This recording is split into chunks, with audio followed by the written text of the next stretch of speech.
Alright, what up, world? Um, End of the calendar year, 2012 is over. So, there's like a lot of reviewers, you know what I'm saying, all across YouTube.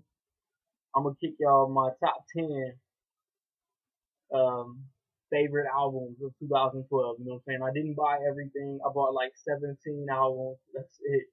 It sounds like a lot, but for me, that ain't shit. So, no honorable mentions. 10 through 6. I'm gonna give y'all 10 through 6, and then like two standout tracks, and then 5 through 1. I'm gonna give y'all the album, and then three standout tracks. So like I said, no honorable mentions, no worst of, you know what I'm saying? Just 10 through 1. Let's go, man. Number 10 is a T.I. new album that just come out like a week and a half ago. Trouble Man, Heavy is the Head. I bounce back and forth between the new Ti and the new B.O.B. So Grand Hustle was gonna get the number 10 spot. It was which album was gonna get it. I lean more towards Ti, man, because I thought it was a little more well structured, a little more personal, and B.O.B. shit was just a little more too groomed for radio. You know what I'm saying? Um, but you know what I'm saying? Ti, Trouble Man, Heavy is the Head. If you're not looking to get this whole album, man, look for Sorry featuring Andre 3000, and look for Wonderful Life featuring Akon. Um, they two of the deeper and more personal tracks on the whole album. You know what I mean? Um, so album number 9 is Game album, Jesus Peace. Um, I don't know if I mentioned it in the review, but my only legit beef with this CD was how I think he was trying to advertise it as a concept album, talking about himself and all the features were all on the religious content, and they weren't. Um, but it's not a bad album, you know what I'm saying? It could have been 10. Ti could have got 9, but like I said with that Ti, if you're not trying to get the album, look for Pray featuring J Cole, and then Name Me King featuring Pusha T. Two tracks that I felt, you know what I'm saying, stood out among the rest.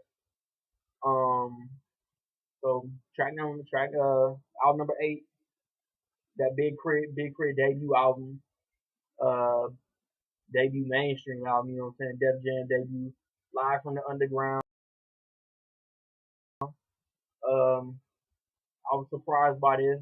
I didn't think it was gonna be as soulful as it was. Um, you know what I'm saying, it had a lot of features like 2 Chainz, Ludacris, A-Ball and Jay-Z.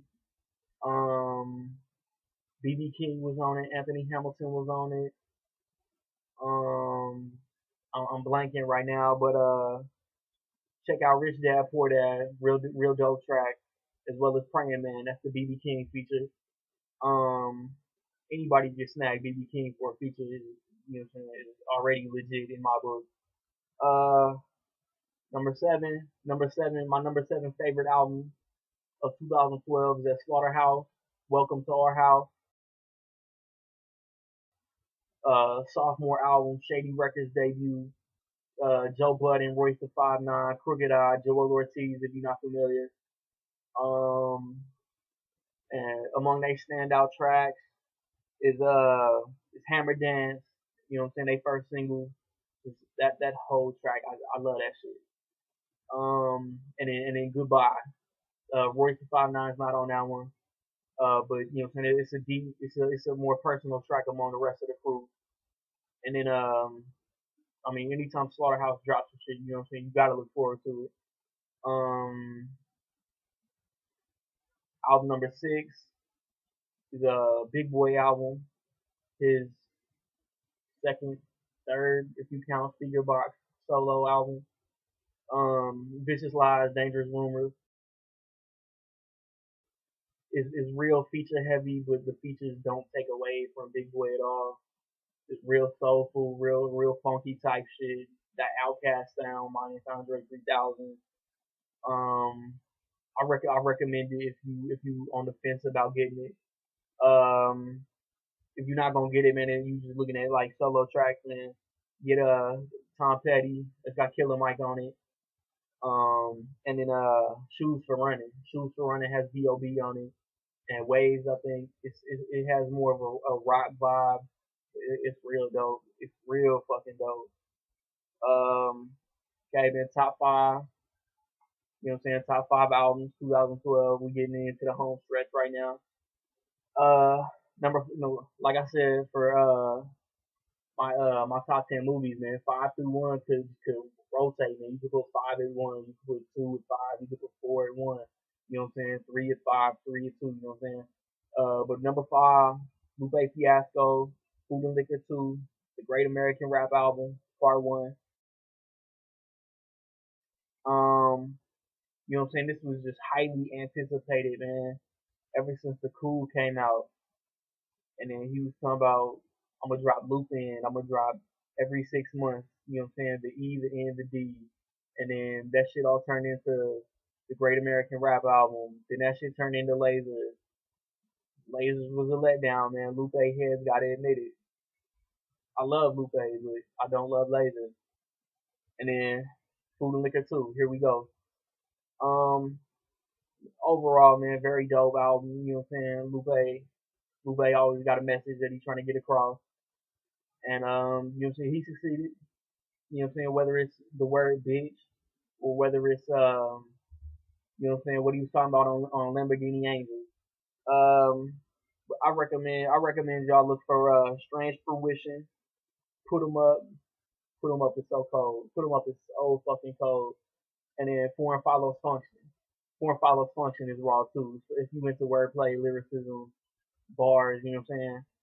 Um Hopefully Food and Liquor 2, the Great American Rap Album Part 2 comes out in spring. I think that's what him or Atlantic Records, somebody said.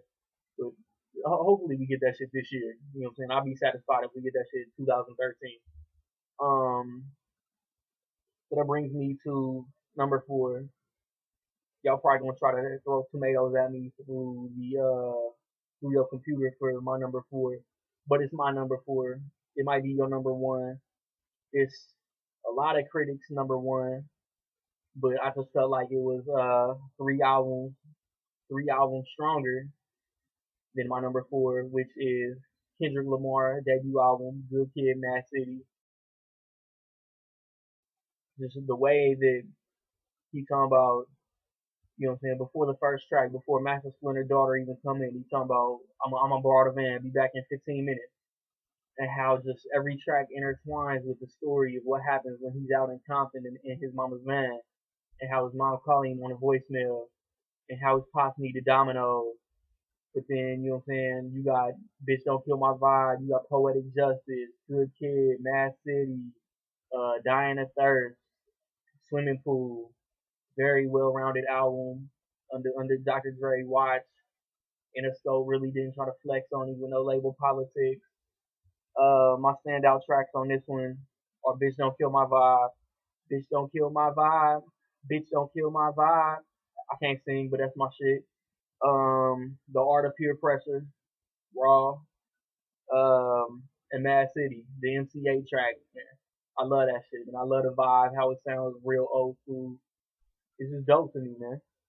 So, on to number three, Brother Ali's album, Morning in America, Dreaming in Color.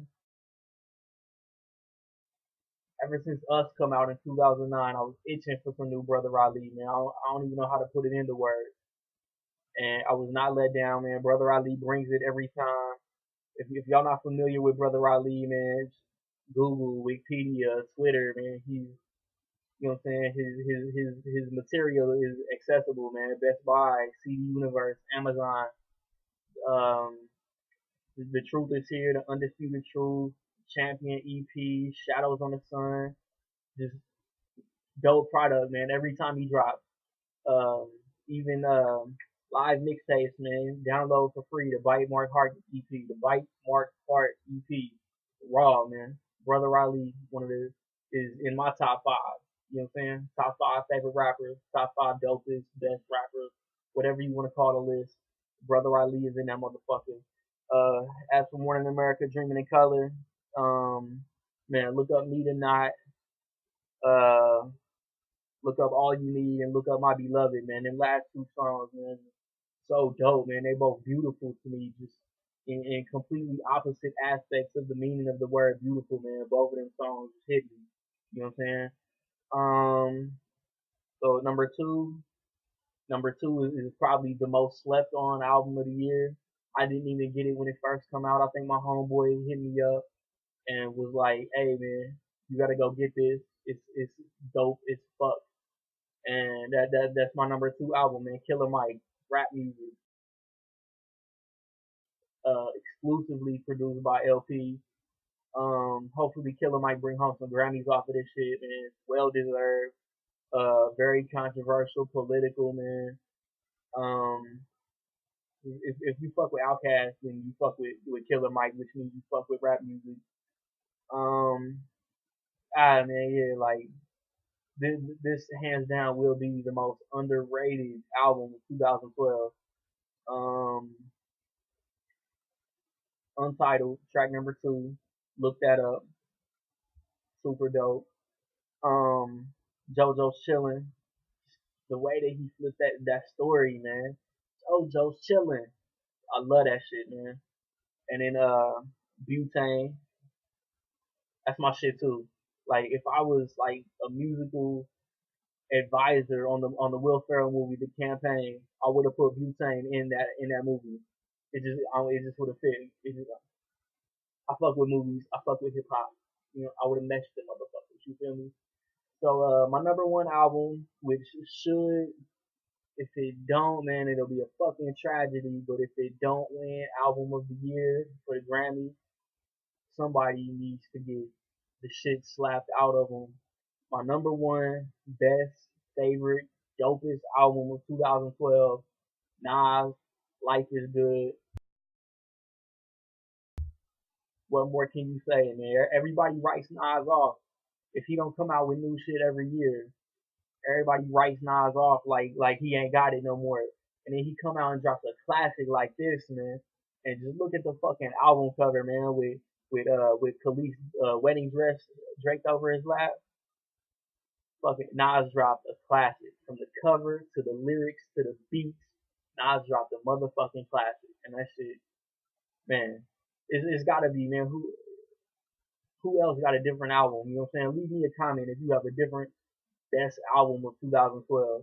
And if y'all come at me with some fucking Nicki Minaj, Waka Flocka, Gucci, ASAP, fucking Wolf Pack Gang, nah, fuck no. I will disagree with your ass and block your ass based on stupidity, man. Nas got the album of the year. If you ain't heard the entire album, I want to know why. For one, if you ain't trying to hear the entire album, man, check out No Introduction, man. The very first track. Check out World's an Addiction with Anthony Hamilton, and then Cherry Wine. Cherry Wine got Amy Winehouse on it. It's fucking dope, man. I ain't know Amy Winehouse could get down like that. That's damn near my favorite song on the album, and it's, you know what I'm saying. Fuck, man. But before I bounce, um, I wanna know your favorite album, hip hop album of 2012. Um, I can't even tell y'all what almost made the cut. Like I said, B.O.B. almost made the cut. Strange Clouds. I think Obi Trice Bottoms Up almost made the cut. I told y'all I wasn't gonna give y'all no damn honorable mention. Look at me. But yeah, man. 2013, my 10 most anticipated movies. I'm gonna post a video for that shit. I'm gonna do my Blu-ray collection in a day or two, and then I'm always dropping rap. So I mean, just be on the lookout for my shit. 2012 was cool, YouTube. You know what I'm saying? Stay tuned. I'm trying to do it bigger in 2013. Be on the lookout, man. You know what I'm saying? Positive or negative, like, comment, subscribe, man. I'm out.